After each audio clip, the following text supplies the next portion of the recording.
Sizə Qurandan ayə oxuyum. Bu Quranın bu iki ayəsi mənim fikrimcə möcüzədir. Başa düşən adamlar üçün. Deyir, elə ki biz Allah insanı imtihana çəkdi. Ona var dövlət və nemət verdi.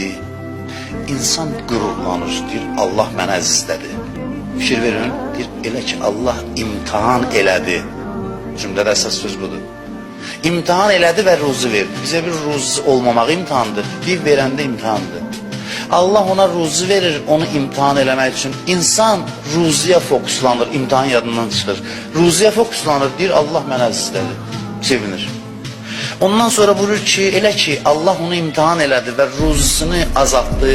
Bunda da nə deyir? Burada da deyir ki, Rəbbim məni xar elədi, zəll elədi. Yenə də fokuslanır ruzunun azalmağına, imtihan yaddan çıxır.